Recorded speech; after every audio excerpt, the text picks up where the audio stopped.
కొరింథీ పత్రిక 3:16. మీరు దేవుని ఆలయమై ఉన్నారనియు దేవుని ఆత్మ మీలో నివసించుచున్నాడనియు మీరు ఎరుగరా? ప్రశ్న. దాని తర్వాత 17వ వచనంలో, ఎవడైనను దేవుని ఆలయమును పాడు చేసిన ఎడల దేవుడు వాని పాడు చేయును. దేవుని ఆలయం పరిశుద్ధమై ఉన్నది, మీరు పరిశుద్ధులై ఉన్నారు.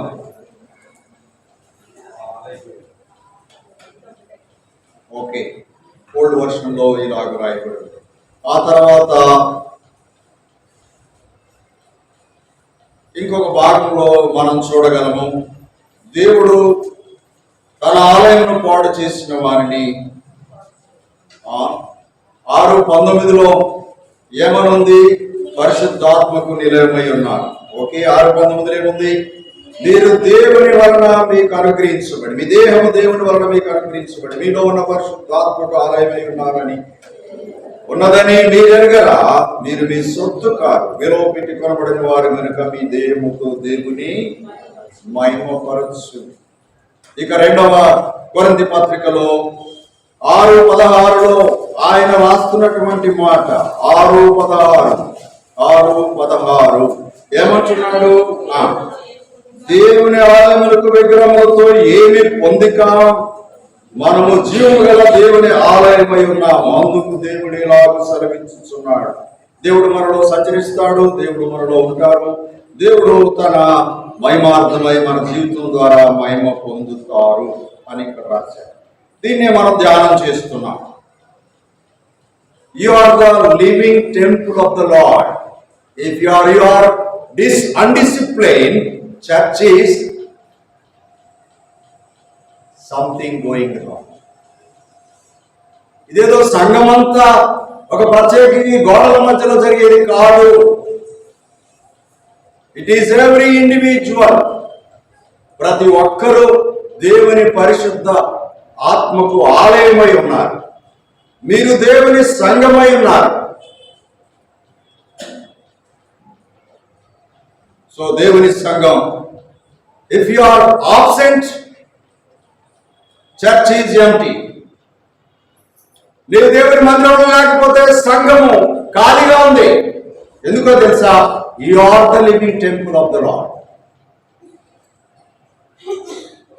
ఈజీగా తీసుకోబాకండి. నేను ఆలస్యంగా పోతే చాలా మంది వస్తారు, నేను లేకపోతే ఏమంటే you are only the living temple. నిన్ను బట్టి మాత్రమే, ఈ వచ్చిన 100 మందిని బట్టి కాదు, రాకుండా నిన్ను బట్టి దేవుని ఆలయం కించపరచబడుతుంది. That is you, that is me, that is every individual who is called for the glory of the Lord. దేవుని మహిమ కొరకు పిలువబడిన ప్రతి వారు దేవుని సంఘం. అదెవరు చెప్పండి? అదెవరు? గట్టిగా చెప్పండి. అదెవరు? నేనే.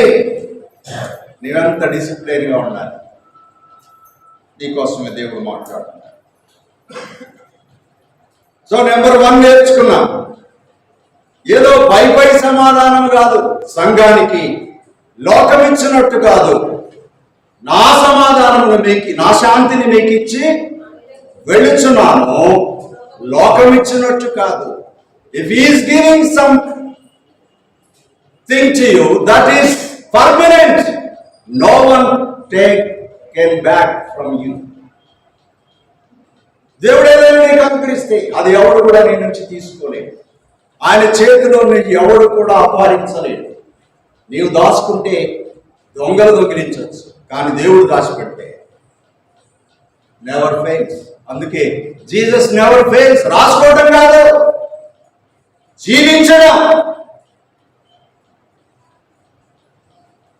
If peace is missing, church is something wrong.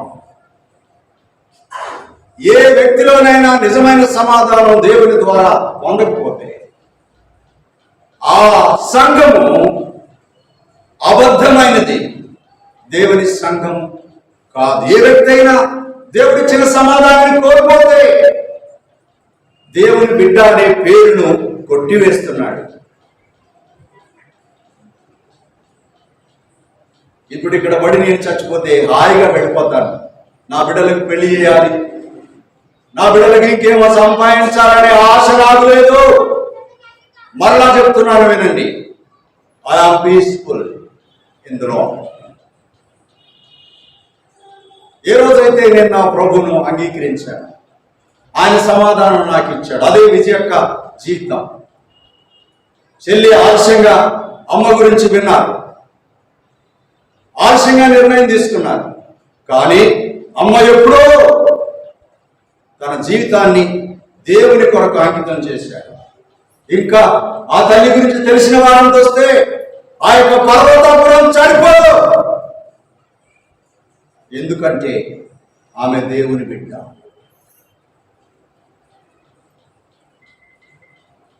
కేవలం అది మాత్రం కాదు, ఆమె జీవితమే ఒక నిత్య సత్యముగా ప్రభు కొరకు బ్రతకడం నేర్చు.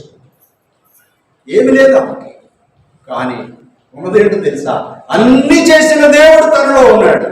ఇంకా అంతకంటే ఏం కావాలి? సో దేవుడు నీలో ఉంటే నీకు సమాధానం ఉంటుంది.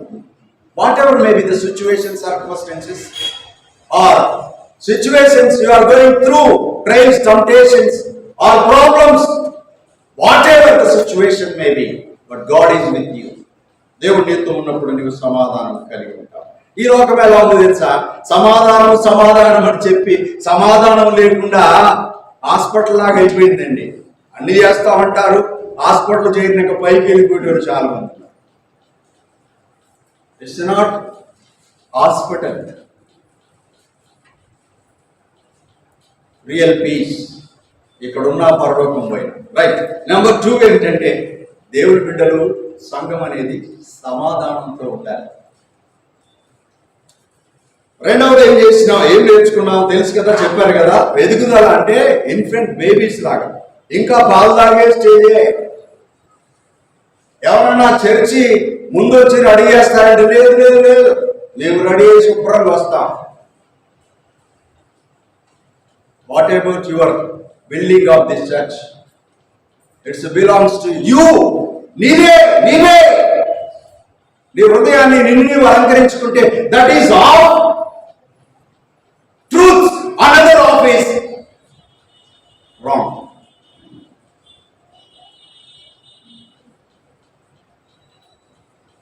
నిన్ను అలంకరించుకునేందుకు as is beautify the church. Otherwise your knowledge is off knowledge. That is always danger.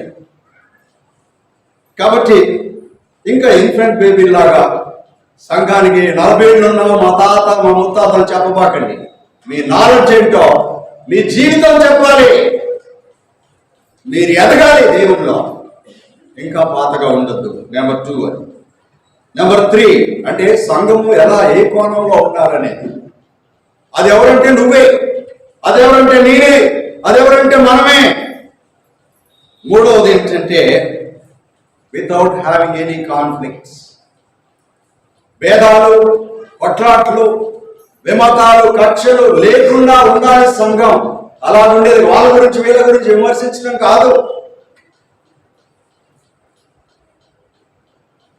అందరిని భేదం లేకుండా చూడటం. ఇక్కడ కొంత ఉంది, భేదవాళ్ళని తక్కువ చూసే ప్రమాదం ఇక్కడ ఉంది. అది జరగడానికి వీల్లేదు. ఎప్పుడు మాట్లాడిన వాళ్ళతో మాట్లాడబాకండి, ఎప్పుడు మాట్లాడిన వాళ్ళతో మాట్లాడడం నేర్చుకోండి క్రైస్తవులు. ఎప్పుడు మీ ఫ్రెండ్స్తోనే తిరగబాకండి, సంఘస్థుల్ని పక్కన పెట్టబాకండి. నువ్వు చర్చిని పక్కన పెడుతున్నావు, దట్ ఈస్ రాంగ్. నీకు నచ్చిన వాళ్ళతో కూడికి పెట్టుకుంటే అది చర్చితో జరగటం లేదు అంటే దేవుని సంఘాన్ని కించపరుస్తున్నావు. చేతనైతే పెట్టు, చేత కాకపోతే బంద్ చేయి. నీ దేవుడు లేకుండా నీవే సెలబ్రేషన్ చేసినా దట్ ఈస్ రాంగ్. అది లిమిటెడ్గా ఉంటే లిమిట్లో ఉండాలి. ప్రేమ మాత్రం అనర్గళంగా ఉండాలి. నా మాటలు బహుశా ప్రతి చర్చికి అర్థమవుతుంది అనుకుంటాను. Every individual belongs to a church of the living God. ప్రతి ఒక్కరూ ఆయన ఆలయమై ఉన్నారు, ఆయన పరిశుద్ధాత్మకు నిలయమై ఉన్నారు. కనుక ఇందులో కాన్ఫ్లిక్ట్స్, గొడవలు, విభేదాలు. ఏమండి, ముక్కులోంచి శివుడు వస్తుంది, చెయ్యి 2 చేతులు అలిగాయి అనుకోండి, ఎవరు తీస్తారు? ఎవరు తీస్తారండి? మరి కారు ఎక్కడ పడుతుంది?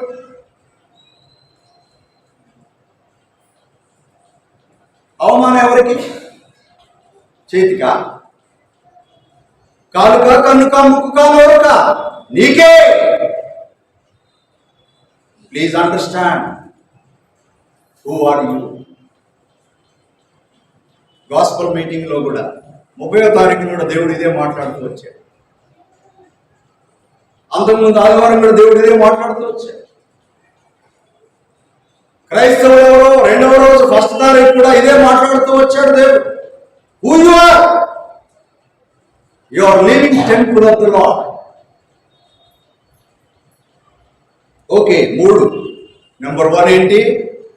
సమాధానంతో ప్రతి కుటుంబం, ప్రతి వ్యక్తిగత జీవితం దేవుని సమాధానాన్ని కలిగి ఉండడానికి సంఘానికి దేవుడు ఇచ్చిన ఆధిక్యత అది నువ్వే. 2వది చెప్పండి. దేవుని జ్ఞానంలో, అంటే జ్ఞానం ఒకటే కాదు, ఎదగాల. జ్ఞానమందును, వయసునందును, ఆరోగ్యమందును, మనుషుల దయందును, దేవుని దయందును ఎదగడం. ఇంకా ఏ అంటే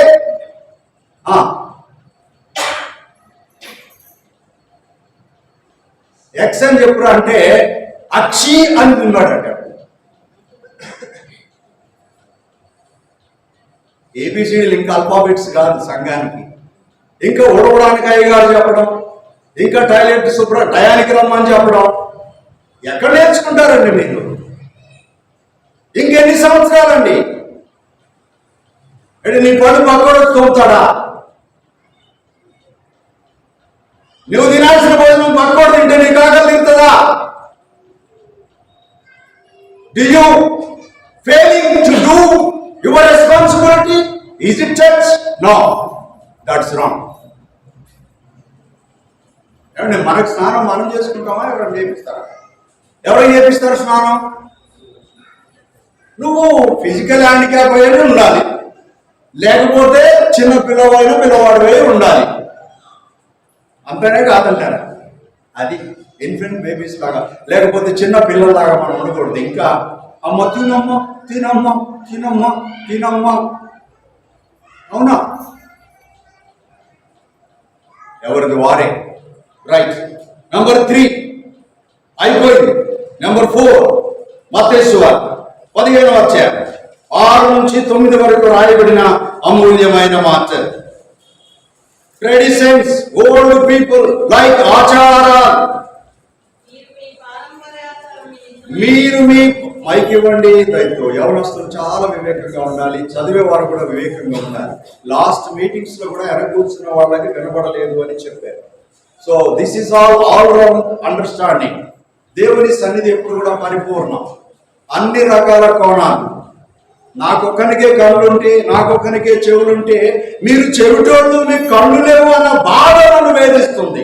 ఇక్కడ ఏ రాము జరిగినా ప్రతి ఒక్కరికి బాధ్యత ఉంది. You are living temple of the lord. నాకే కనపడుతుంది, మీకు ఎందుకు కనపడదు? కళ్ళు లేవా? గట్టిగా ఆకాంక్షిస్తున్నాను, చెబుతున్నాను. Be care, you are living temple of the lord. Right, చదవండి. మీరు మీ పాదపాచార్యం నిమిత్తమై దేవుని వాక్యమును నిర్దేశం చేస్తున్నారు. వైశ్యదారులారా, ఈ ప్రజలు తమ పెదవులతో నన్ను గణపరుస్తున్నారు గాని వారి హృదయం నాకు దూరంగా ఉన్నది. మనుషులు కల్పించు పద్ధతులు దైవోపదేశములను బోధించు వారు నన్ను వ్యర్థముగా ఆరాధిస్తున్నారు అని యెషయా మిమ్మల్ని గురించి ప్రవచించిన మాట సరియే అని వారితో చెప్పి. చాలండి. ఆచారం. మీ ఇంట్లో పెళ్ళేటప్పుడు పసుపు వేయకుండా ఎప్పుడైనా కార్డు ఇచ్చారా? అది మాత్రం చెయ్యం. కానీ గుడి ఎక్కడం మాత్రం డాన్స్ రోజు, ఆదివారం రోజు, ఎందుకంటే చుట్టాలు వచ్చారు పెళ్లి కదా, మేము ఎక్కొడతాం. ఇది నీ ఆచారం, నీ బుద్ధి తక్కువతనం. దేవుడు అంటే నీకు తక్కువగా అంచనా వేసే దౌర్భాగ్య స్థితి. దేవుడు అంటే ఎవరో అర్థం కాని స్థితి. ఆచారాలకు చాలా విలువనిస్తామండి. ఏమంటే గుడికాలు పెట్టమ్మా అంటే గుడికి పోమ్మని చెప్ప బుద్ధి లేదు. కానీ కుడికాలు ముందు పెట్టామేమో కలిసి ఏది కలిసి రాదు. ఆ ఎడంకాలతో నేను అంత తర్వాత అబద్ధం కాదు, అక్షరాలా నేను చూసిన సంగతి చెప్తున్నా. పెద్దవాట్ల పూడిలో పెళ్లి చేశారు. కోడలు రాగానే ఆ యొక్క గడప దగ్గర ఒక గ్లాస్ పెట్టారు. ఆమె ఎడంకాలతో గ్లాసుని కొడితే కెమెరా వాడి మూతి బయలుపోయేది. పక్క నుంచి పోయి బాగా కలిగింది. ఒట్లన్నీ పోసారు దాంట్లో. ఒట్ల మీదకి వెళ్ళి నడిచొస్తుంది అట అమ్మ. తర్వాత అత్తని మా వదిలిపెట్టి వచ్చి సంసారం వేరుగా పెట్టి. అర్థమైందా? ఆచారం కాదు, ఆధ్యాత్మికమైన దేవుని యొక్క ప్రసన్నత ఇస్తే నీ బిడ్డలు, నీ కొడుకులు, నీ కోడలు, నీ సంసారం దేవుని కొరకు వెలుగుమయమై వెలుసిల్లుతుంది. మీరు లోకమునకు ఉప్పై ఉన్నారు, మీరు లోకమునకు వెలుగై ఉన్నారు. చీకటి ఉండదండి. నేను 100 నమ్ముతాను. నా బిడ్డలకు నా దేవుని కంటే ఎక్కువగా ఏది ఇవ్వకూడదు అనుకున్నాను. ఏమి ఇయ్యలేని బలహీనుని కానీ నా ప్రభువుని ఇచ్చారు. ఈనాడు నా ప్రభు మైన కొరకే నేను సాక్ష్యం చెప్పుకోవడానికి నాకు ఒక ధైర్యం ఉందని చెప్తున్నాను. నీకుందా? లేకపోతే ఈనాడు నేర్చుకో. ఆచారం ఏమాకు పెళ్లి రోజు ఏదేమో స్నానాలు చేపిస్తారు దేవుని పక్కన పెట్టి. ఏదో ఎక్కడ ఒక రోజు కోసం దిన్ కాసుతారు. మీసాలను తీసి చీర కట్టి డ్యాన్స్ చేపిస్తారు. వాడు తెల్లవారితే మళ్ళీ మీసాలు వస్తాయి వాడు. ఏమంటే एक दिन का सुल्तान है क्या गाँव नहीं होता?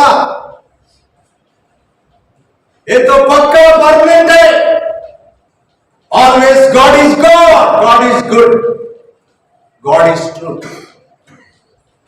God never fails. కాబట్టి ఆచారం ఫెయిల్ అవుతుంది, ఆధ్యాత్మిక ఎక్కడా ఫెయిల్ అవుతుంది. సత్యమే వజయతే. నీరు పల్ల మెరుగు. దేవుడు ఎరుగు అని అనుకుంటాం కానీ ఎరక్కపోయి వచ్చాను ఎరకపోవడమే. ఎరిగినట్టు బ్రతకడం ఏదండి? అదే సంఘం, అదే సంఘం. మీరు మీ పారంపర్య ఆచారం నిమిత్తము దేవుని వాక్యమును ఎంత మంచి మాట. నిరర్థకం చేయడం అంటే ఏంటండి? మేము బాగానే పాటిస్తామని అనబాకండి. చాలా వెళ్తాయి తప్పు, చెక్ చేసుకుంటే. కాబట్టి దేవుని ప్రేమను బట్టి, దేవుని మహిమార్థమై, దేవుని బిడ్డలుగా చూడండి. 1 పేతురు పత్రిక 1వ అధ్యాయం 14 నుంచి 19 వరకు ఉన్నటువంటి లేఖన భాగాలు మీరు చూస్తే అక్కడ అర్థమవుతుంది. నేను పరిశుద్ధునై ఉన్నాను కనుక మీరును పరిశుద్ధులై ఉండుడి రాయబడినది. కాగా మీరు విధేయులకు పిల్లలై మీరు పూర్వపు అజ్ఞాన దశలో మీకుండిన ఆశలను అనుసరించి ప్రవర్తింపక మిమ్మల్ని పిలిచిన వాడు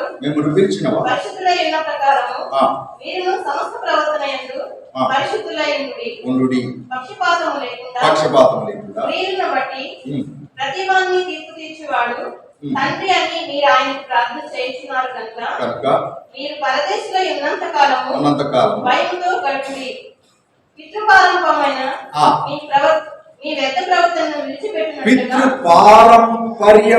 మీ వ్యర్థ ప్రవర్తనను విడిచిపెట్టినట్లుగా వెండి బంగారముల వంటి క్షయ వస్తువుల చేత మీరు విమోచింపబడలేదు. అమూల్యమైన రక్తము చేత అనగా నిర్దోషమును నిష్కలంకమును గొర్రెపిల్ల వంటి క్రీస్తు రక్తము చేత విమోచింపబడితే ఎరుగుదురు కదా. ఇంకా ఆచారం వద్దండి. నిన్న ఒక హౌస్ డెడికేషన్, బహుశా వాళ్ళు అది నాకు చూపిన పాలు పొంగి ఎందుకు పొంగిస్తారు అంటే పొంగి కింద ఎందుకు పోస్తారు? నేను నాకు వేచుగా నేను తాగుతాను, పాలు తాగలేను. మీ ఇంట్లో ఒకవేళ పాలు పొంగించాలంటే పొయ్యి మీద పొయ్యిబాకండి, నాకు ఇవ్వండి, ఆ దేవుడికి మీరు ఇచ్చినట్టు. ఆ దేవుడికి పాలు తాపిస్తే మీ ఇల్లు ఆశీర్వదించబడుతుంది. పొయ్యి మీద పోతే ఏం ఆశీర్వదించబడుతుంది? పనికి మన ఆచారాలు చేయబాకండి.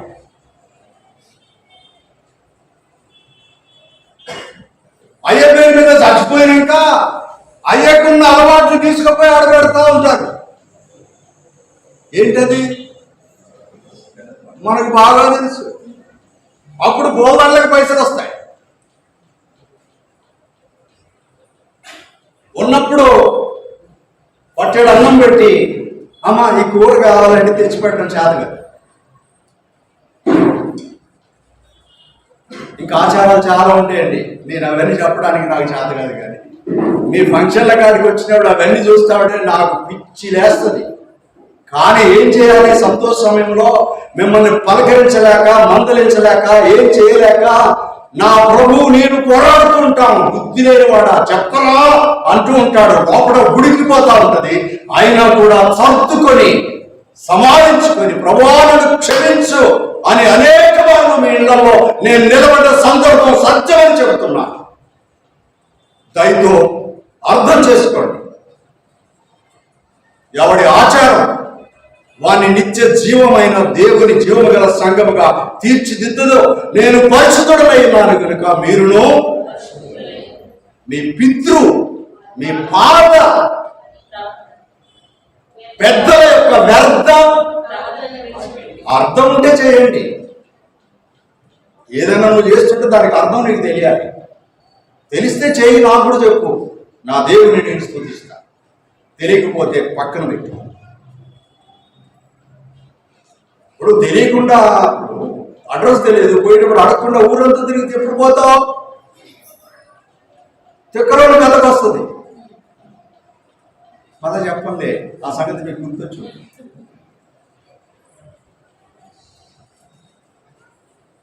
కాబట్టి దేవుని ప్రేమ రైట్.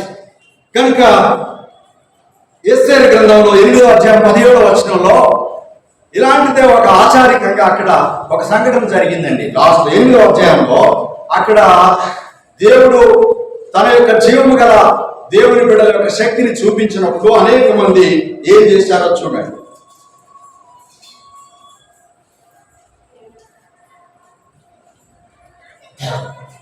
8:17 అండి. 8:17 అండి. రాజు చేసిన తీర్మానము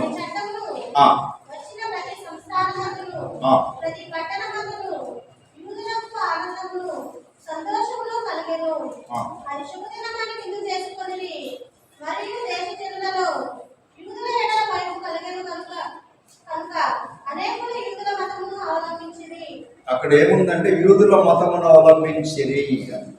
ఎందుకు యూదుల మతానికి వచ్చారు? యూదులు దేవుని బిడ్డలుగా వారి యథార్థవంతులని దేవుడు ఆ రాజుకు బయలుపరిచినప్పుడు ఆమాని యొక్క జీవితాన్ని నాశనం చేసి అసలైన ప్రజలను పైకి తెచ్చి వారికి మళ్ళా తీర్మానాన్ని ఇచ్చి వారినే హెచ్చించి ఆ యూదులను ఎవరైతే హింసించాలనుకున్నారో వారిని అందరిని నాశనం చేయడానికి వీరికి అధికారం ఇచ్చినప్పుడు వాళ్ళందరూ భయం కలిగి యూదుల మతాన్ని కొరకు వచ్చారంట. చాలా మంది మతాలకు వస్తారు. ఈ గుడికి మతం అది క్రైస్తవ మతం అండి, అందుకే వస్తాడు. క్రైస్తవుడు అయితే ఖచ్చితంగా నరకానికి పోతాం.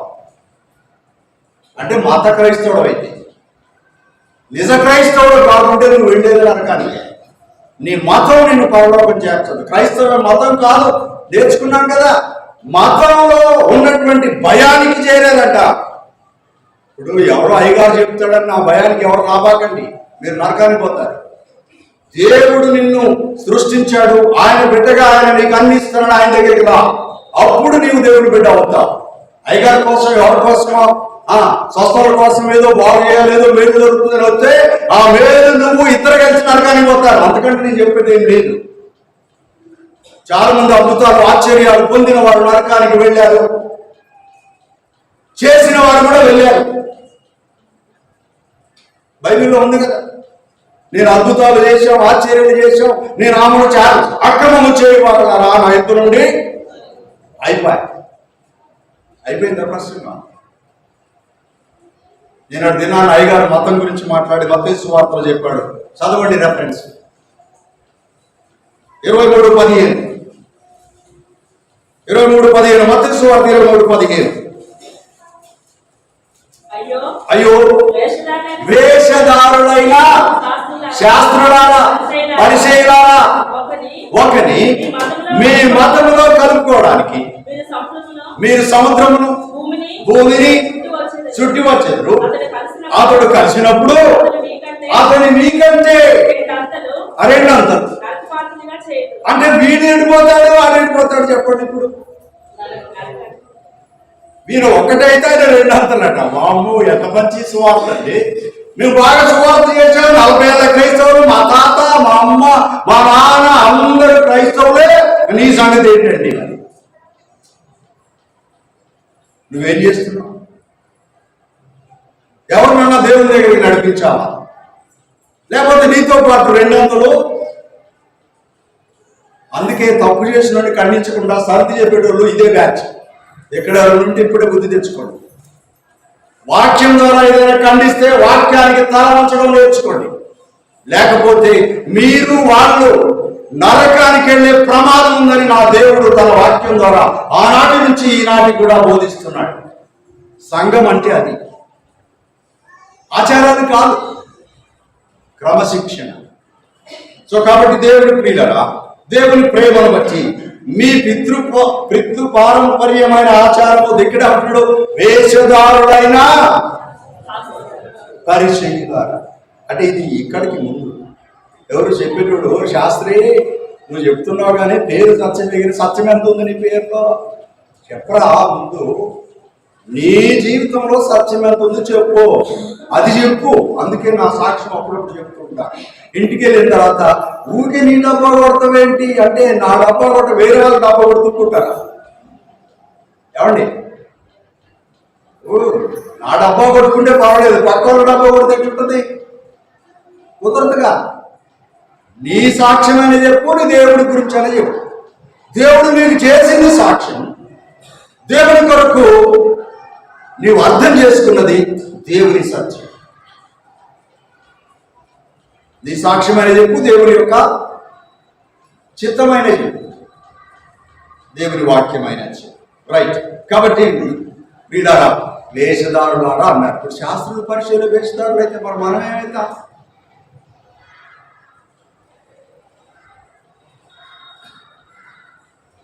క్రైస్తవులారా మీకంటే ముందు వేషను పరలోకపోతున్నారు. వాళ్ళకంటే మీరు ఇంకా గొప్ప వేషధారులు అన్నారు. కాబట్టి దేవుని ప్రేమ బట్టి ఏమైనా బ్రతిమలాడుతుంది. దేవుని మహిమార్థమై మతం కాదండి, యేసయ్య అమూల్యమైన మార్గం. కొలస్సీయులకు రాసిన పత్రిక 2వ అధ్యాయం 16-17 వచనంలో యేసు ప్రభువుల వారు చెప్తున్నటువంటి అద్భుతమైన మాట. కాబట్టి పౌలు గారు అన్నపానముల విషయంలో కానీ, పండుగ అమావాస్య విషయంలో కానీ, మీకు తీర్పు తీర్చ ఎవరికి అవకాశం ఇవ్వదు.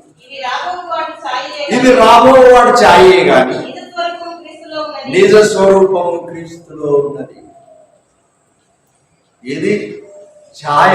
ఈ లోకము మాయ, ఈ లోకము ఆచారాలన్నీ నీడ లాంటిది. అప్పుడు ఉంటుంది, వెళ్ళిపోద్ది. అసలు నీడను చూసి, అప్పుడు అద్దంలో బొమ్మను చూసి ఇదే ఇదే మా ఆవిడ సరిపోద్దండి. ఫోటో చూసి మా ఆమెను కూడా సరిపోద్దా? మరి యొక్క ఫోటో చూసి మా అబ్బాయి లేకపోతే సరిపోయిందండి? చెప్పండి అండి. మా ఆమెని నా పక్కన నిలబడితే మా ఆమె నా పక్కన ఉందని అప్పుడు ఆనందం వస్తుంది. ఫోటో పెట్టుకుంటే ఇంతసేపు చెప్పారు కదా, పగటి కలర్ అన్నట్టు అయింది. చూపు మోహం చూపు వ్యభిచారం అయింది. వేరే వారు ఉన్నది లేనట్టు చెప్తే అది అబద్ధమైంది. అది కేవలం బొమ్మే, ఛాయ. నిజ స్వరూపం ఎక్కడుంది? ఇలా శుక్రవారం అండి, రేపండి ఇలా మంగళవారం మంచిది కాదు. మామ చచ్చిపోయింది కదా, నల్ల కోడి పిల్ల తెచ్చి కాళ్ళు చేతులు పెట్టి 100 వేయండి. లేకపోతే వాడు మళ్ళీ లేచి వచ్చి రాత్రిపూట బాగున్నావా అని అడుగుతాడు. భయం.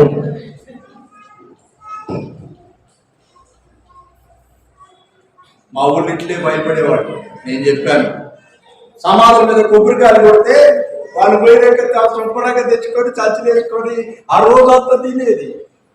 అచ్చిపళ్ళు పెడితే ఇంటికి తెస్తే మా అమ్మ కొడితే ఎక్కడైనా అంటే నువ్వు తినో ఎందుకు ఇదంతా ఎక్కడ ఎందుకు అడుగుతావు, తినే అంటే మన కావాల దేవుడు ఇచ్చాడు, తింటమే ప్రార్థన చేయడం శుభ్రంగా తింటాం. చాలా ఈ కడుపులో పడ్డాయి. నీలాంటి వాళ్ళు అందరూ బొందల మీద పెట్టి 3 దారుల కాడ కొబ్బరికాయ కొట్టాడు, వదిలిపెట్టిపోతాడు. అటు ఇటు చూడ మంచిగా వేసుకోవాలి. తినే పదార్థం అండి, దానికి ఏమైంది? అది కొట్టిన రోడ్డు మీద అడేస్తే దెయ్యం పోద్దట. పనికి మాండోడు ఆ దెయ్యం మీద ఉంటే, మీ దగ్గర దెయ్యాలే ఉంటే నా దగ్గరికి పంపించండి, మీకు సత్తా ఉంటే. ఆ దెయ్యాన్ని నా పేరు చెప్పగానే నా ప్రభు నా దగ్గర ఉన్నాడని పారిపోతాయి. ధైర్యం నీకున్నా. ఆచారం కాదు, సగం భక్తి కాదు, నీ ప్రభు బిడ్డగా భయపడకుడని చెప్పిన దేవుని మాటకు తల ఉంచితే దేనికి భయపడకుండా దేవుడు ధైర్యం మనకు దయచేస్తాడు. మన సమయం అయిపోయింది కనుక దేవుని ప్రేమను బట్టి నేను మనవి చేస్తున్నాను. కనుక నిజ స్వరూపము ఆయన వెంబడించడమే నిజమైన స్వరూపం. ఆయన వలే జీవించడమే. మొదటి తారీఖు రాత్రి దేవుడు మాట్లాడుతున్నాడు. క్రైస్తవుడు అంటే యేసయ్యలాగా జీవించేవాడే క్రైస్తవుడు. యేసయ్య పేరు పెట్టుకున్నాడు కాదు, వాడు దౌర్భాగ్యం, నరకానికి పోతాడు. పేరు మాత్రం సంఘాన్ని, మన ఇష్టం వచ్చినట్టు మాత్రం సంఘంలో చేయాలి, అది తప్పు. ఈ సంఘ సభ్యుడైతే సంఘానికి అధిపతి అయిన యేసు శిరస్సు, ఆయనకు తల ఉంచడే వాడే సంఘస్థుడు. అందరూ సాధన దయతో దేవుని ప్రేమను బట్టి. ఆచారం కాదు. లూకాసు వార్త 24:19 దేవుని వాక్యం ఎలాగ ఉంది? Luke gospel chapter 24:19. ఆయన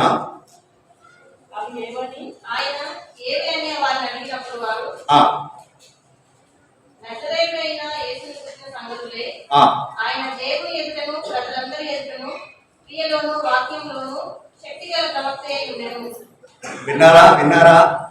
యేసయ్య మరణించిన తర్వాత ఆయన తిరిగి లేస్తాడని నమ్ముకుని తన శిష్యులే ఆ దారింట పోతా ఆయన గురించి మాట్లాడుతూ, ఇది నీకు తెలియదా?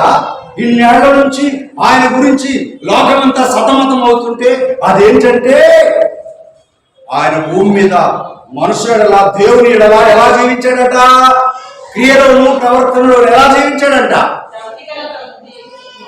శక్తి గల. ఇది క్రైస్తవం యొక్క జీవితం. ఆచారం కాదండి. భూమి మీద ఉన్నా, అడవిలో ఉన్నా, ఇంట్లో ఉన్నా, గుళ్ళో ఉన్నా.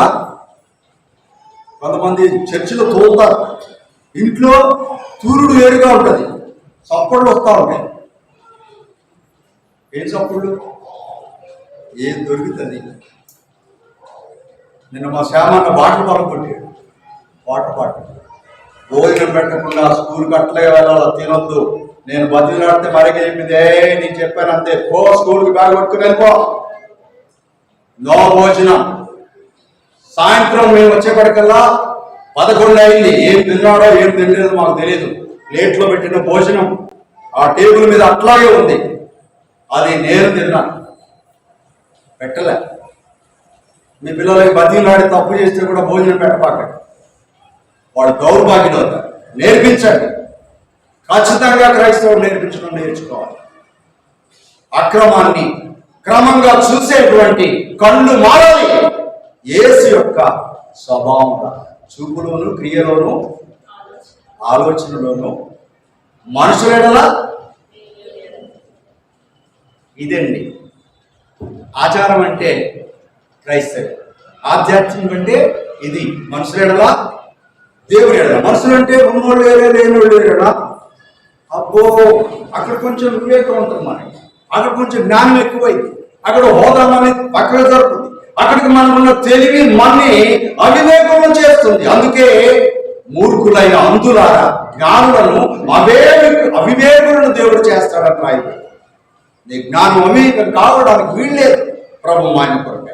కనుక దేవుని ప్రియులారా, యేసు ప్రభువు వారు దేవుని ఎదుట, మనుషుని ఎదుట ఆయన దేవుని బిడ్డగా బ్రతకడానికి కారణం ఏంటంటే, నీవు నేను ఆ మార్గంలో ఆయన చెందకు నేనే మార్గమును సత్యము జీవమును ఎవరి ద్వారా నా ద్వారా తప్ప ఎవడునో దేవుని వరకు రాలేదు. యేసే ఒకటే మార్గం అండి.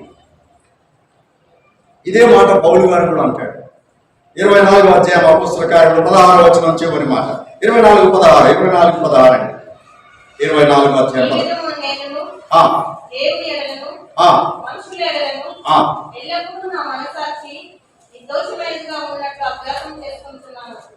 అది క్రైస్తవుడు. మీ ఎదుటను ప్రజలు దేవుని ఎడలను మనుషుల ఎడలను ఎల్లప్పుడూ నా యొక్క మనసాక్షిని నిర్దోషమైనదిగా ఉండునట్లు గుండె మీద చేసుకొని చెప్పగలిగిన వాడు ఇక్కడ ఎవరైనా ఉండేవాడే క్రైస్తవుడు. ఏంటో తెలుసా? నిర్దోషమైన మనసాక్షి ప్రజల ఎదుట, దేవుని ఎదుట ఎల్లప్పుడూ, ఒకరోజు కాదు, 2 రోజులు కాదు, ఆదివారం కాదు, మంగళవారం కాదు, బుధవారం కాదు, శుక్రవారం కాదు, శనివారం కాదు, అన్ని వేళ అన్ని సమయాల్లో, దుఃఖంలో వేదనలో ఉన్నప్పుడు లేనప్పుడు అన్ని సమయాల్లో కూడా సత్యవంతుని దేవుని కొరకు మనస్సాక్షిని నిర్దోషమైనదిగా, కల్మషము లేనిదిగా ఒప్పుకొని, అభ్యాసం అంటే ప్రాక్టీస్, డైలీ ప్రాక్టీస్ ఏంటి? ఏమేమో ప్రాక్టీసులు చేస్తాం. ఏమేమి ప్రాక్టీసులు? చాలా ఉంటాయండి ప్రాక్టీసులు. రోగం వచ్చినప్పుడు నడక ప్రాక్టీస్,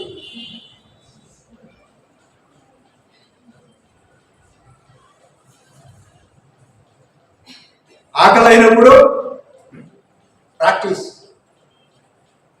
ఎప్పుడన్నా మానేరా ఆకలి అయినప్పుడు ప్రాక్టీస్? లేకపోతే మానుతాం, ఉంటే ఎందుకు మానుతామండి? మాకు ఉంది కదా, మానే రోజు ఒక రోజు వస్తుంది, జాగ్రత్త. ఎవరిని భయపెట్టడం లేదు. నెంబర్ 1 ఏంటి? చర్చ్. సమాధానంతో ఉండడానికి, ఏ పరిస్థితిని సమాధానంగా ఉండడానికి దేవుడు పిలిచాడు. నెంబర్ 2 ఎదుగుదల. ఉన్నకానే ఉండడానికి దేవుడు సంఘాన్ని పిలవలా, అది నువ్వే. ఎదుగుదల, అభివృద్ధి. ఇంకా చిన్న బేబీ లాగానే ఉండడానికి వీళ్ళు సంఘంలో భాగంగా.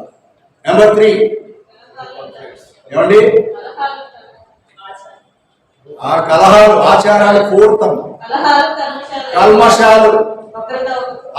ఒకప్పుడు కలహాలు మన లోపల, ఇంట్లో, బయట, ఇంట్లో, లోపల బయట కలహాలు. ఎప్పుడు పోరాటమే.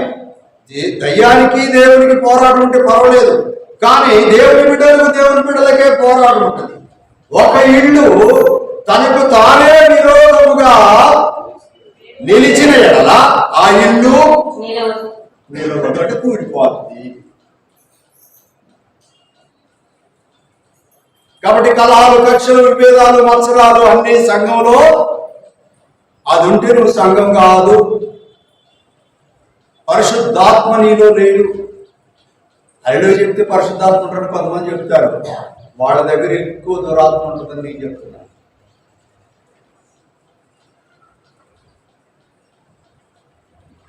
మాట కాదు, జీవితం ఉండాలి.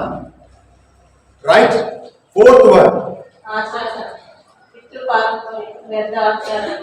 ఈ వారం అంతా ఈ 4 చెక్ చేసుకున్నాం. Question marks. నీకు సమాధానం ఉందా? నీకు ఎదుగుదల ఉందా? నీలో ఏమన్నా అవాంతరాలు, విరోధాలు, భేదాలు, మత్సరాలు, కొట్లాట్లు ఉన్నాయా? నీకు ఆచారాలు ఏమన్నా ఉన్నాయా? అంటే నువ్వు ఇంకా మారాలి. నీవు నా జీవము గల ఆలయం ఉన్నావని నీవు ఎరగవా? ఇంకా ఎందుకు వీటిలో ఉంటున్నావు? Get out from this. మీ దేహము మీ దేవునికి పరిశుద్ధాత్మక ఆలయం అన్నది కనుక మీరు వెలబెట్టి కొనబడి ఉన్నారు.